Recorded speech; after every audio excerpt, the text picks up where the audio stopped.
IT jobs శతకోటి problems. పూర్తి వివరాలకు చదవండి రేపటి సాక్షి హైదరాబాద్ ఎడిషన్. బెల్ట్ షాపులు పెడితే జరిమానా విధించండి, దారికి రాకపోతే లైసెన్స్ రద్దు చేయండి, ఫిర్యాదుల స్వీకరణకు టోల్ ఫ్రీ నంబర్ పెట్టండి. అధికారులకు సీఎం చంద్రబాబు ఆదేశం ఇచ్చారు. ఆ మేరకు ఘనంగా ఎల్లో మీడియా ప్రచారం కూడా చేసుకుంది.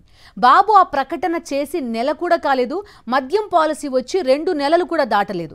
ఆ లోపే రాష్ట్రమంతా పుట్టగొడుగుల్లా ప్రతి చోట బెల్ట్ షాపులే షాపులు. సూపర్ 6 పథకాలకు దిక్కులేదు, మద్యానికి మాత్రం గేట్లు తెరిచారు. నేను చెప్పినట్టన్నీ కూడా బెల్ట్ షాపులు రద్దు చేయడం కానీ నియంత్రణ చేయడం కానీ ఇవన్నీ కూడా మేనిఫెస్టోలో పెట్టి మొదటి రోజునే నేను ఆడబిడ్డలకు కాన్ఫిడెన్స్ ఇవ్వడానికి చెప్పాను. మొదటి సంతకం రుణమాఫీ పైన పెడితే రెండో సంతకం బెల్ట్ షాపుల రద్దు పైన పెట్టి బెల్ట్ షాపుల్ని పూర్తిగా రద్దు చేసే బాధ్యత ఒక సామాజిక కర్తవ్యంగా తెలుగుదేశం పార్టీ తీసుకుంటాం. 2013లో చంద్రబాబు ఏమన్నారో విన్నారుగా. అలా రుణమాఫీ పైన బెల్టు షాపుల పైన హామీలు ఇచ్చిన గత టెర్మ్లో గెలిచిన ఆయన ఆ తర్వాత ఏం చేశారు? ఒక్క బెల్టు షాపును రద్దు చేయలేదు, డ్వాక్రా మహిళలకు రుణమాఫీ చేయలేదు, రైతన్నలకు రుణమాఫీ చేయలేదు. ఆయనంతే, అలా చెబుతాడు, ఆ తర్వాత చెయ్యడు. ఎప్పటికప్పుడు ఒక బిగ్ యూటర్న్ తీసుకుంటాడు. ఇక వర్తమానానికి వస్తే ఇప్పుడు కూడా అంతే. మొన్నటి ఎన్నికల్లో సూపర్ 6 హామీలిచ్చి ఊరు వాడ తిరిగి జగన్ కంటే ఎక్కువే అమ్మఒడి ఆర్థిక సాయం అందిస్తామని చెప్పి చేయటం లేదు. నిరుద్యోగ భృతి అస్సలు లేనే లేదంటున్నారు. ఇక చంద్రబాబు మద్యం విధానం అయితే ఊరు వాడ లిక్కర్ ఏరులై పారేలా ఉంది. నిన్నటికి నిన్న ఆయన ఏమన్నారు? మద్యాన్ని ఎంఆర్పీ కంటే ₹1 ఎక్కువ ధరకు అమ్మినా ఊరుకోనని అన్నారు. ఎంఆర్పీని ఉల్లంఘించిన బెల్టు షాపులకు మద్యం విక్రయించిన ఆ షాపుపై ₹5 లక్షల జరిమానా విధిస్తామని అన్నారు. ఆ తర్వాత కూడా అదే తప్పులు చేస్తే లైసెన్స్ రద్దు చేస్తామన్నారు. ఇప్పుడు నాసిరకం మద్యం ఉండదు అట్లని చెప్పి బెల్ట్ షాపులు పెడితే మాత్రం బెల్ట్ తీస్తా, ఎక్కడ వదిలిపెట్టాను. నేను ఐఎమ్ వెరీ క్లియర్. తమాషా అనుకోవద్దండి. అందుకే మొన్న చెప్పా, ఎక్కడన్నా కానీ షాపుల్లో కానీ మీ ఇష్ట ప్రకారం అనుకొని బెల్ట్ షాపులు పెట్టి అమ్ముకుంటామంటే మాత్రం, ఎక్కువ రేట్లు అమ్ముతామంటే మాత్రం ఇమ్మీడియట్గా మొదటిసారి ఫైన్ ఎక్కువగా ఏమన్నాను, రెండోసారి ఫైన్ లేదు, క్యాన్సిలే. ఎప్పుడైనా సరే చంద్రబాబు అలాగే చెబుతారు. కానీ రాష్ట్ర వ్యాప్తంగా బెల్ట్ షాపుల దందా జోరుగా సాగుతోంది. గత టెర్మ్లో ఎలా ఈ దందా నడిచిందో ఇప్పుడు అదే రకంగా నడుస్తోందనే వార్తలు అన్ని జిల్లాల నుంచి వెలువడుతున్నాయి. ఊరూరా షాపులు పుట్టగొడుగులా పుట్టుకొస్తున్నాయి. వీటిని ప్రోత్సహిస్తున్నదెవరో ప్రజలందరికీ తెలుసు. కూటమి పార్టీల నేతలు, ముఖ్యంగా తెలుగుదేశం పార్టీ నేతలే అండగా నిలిచి రాష్ట్ర వ్యాప్తంగా బెల్ట్ దుకాణాలు తెరిపించారు. ఒక్కో దుకాణం నుంచి ఆయా షాపులు వారు, టీడీపీ నేతలు, సిండికేట్ భాగస్వాములు లక్షలాది రూపాయలు వసూలు చేస్తున్నారు. లైసెన్స్ దుకాణాలనే కాదు, బెల్ట్ దుకాణాలను కూడా గుప్పిట్లో ఉంచుకుని నడుపుతున్నారు. ఎవడొస్తాడో చూద్దాం, ఎవరు అడ్డుకుంటారో చూద్దామని రెచ్చిపోతున్నారు. దీని కారణంగా చిన్నపిల్లలు కూడా మద్యానికి బానిసలవుతున్నారని మహిళా సంఘం నేతలు ఆవేదన చెందుతున్నారు. ప్రతి గ్రామాలలో 2-3 బెల్ట్ షాపులు కూడా ఏర్పాటయ్యాయి. గ్రామానికి ఒక షాపు ఉంటే దానికి తగ్గట్టు బెల్ట్ షాపులు 2-3 అయిపోయినాయి.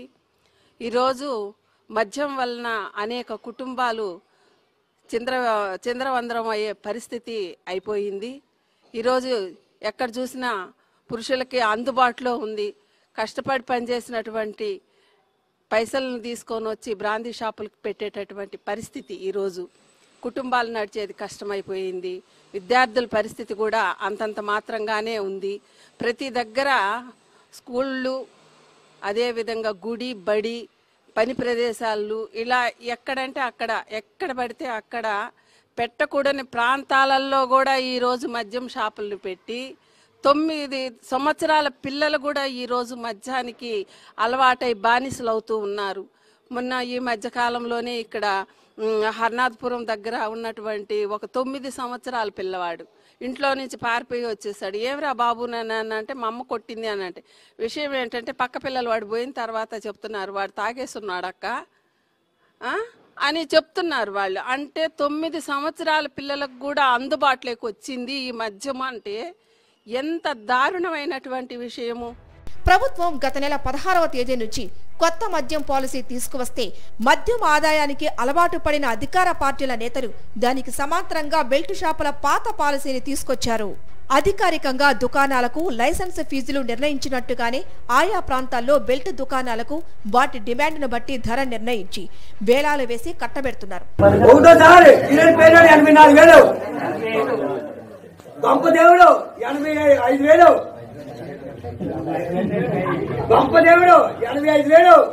ప్రతి నియోజకవర్గంలో వందలాది బెల్ట్ షాపులతో ఆయా పల్లెల్లో మద్యం ప్రజల ముంగిటికే వెళ్ళింది. గతంలో మండలానికి 2 చోట్ల ఉన్న దుకాణాలు ఇప్పుడు ఊరూరా వచ్చేశాయి. నిబంధనలకు విరుద్ధంగా షాపులు ఏర్పాటు చేసి ఒక్కో క్వార్టర్ బాటిల్పై 20 రూపాయల నుంచి 50 రూపాయల వరకు అధికంగా విక్రయిస్తున్నారు. 24 గంటల పాటు అమ్మకాలు జోరుగా సాగిస్తూ చంద్రబాబు కన్నా మధ్యాంధ్రప్రదేశ్ కళను సాకారం చేస్తున్నారు. కూటమి ప్రభుత్వం వచ్చి నూతన మద్యం పాలసీ అని ఒక వీధికి 2-3 షాపులు వైన్ షాపులు ఏర్పాటు చేయడం జరిగింది. అదేవిధంగా గ్రామాల్లో బెల్ట్ షాపులు అధికమైపోయాయి.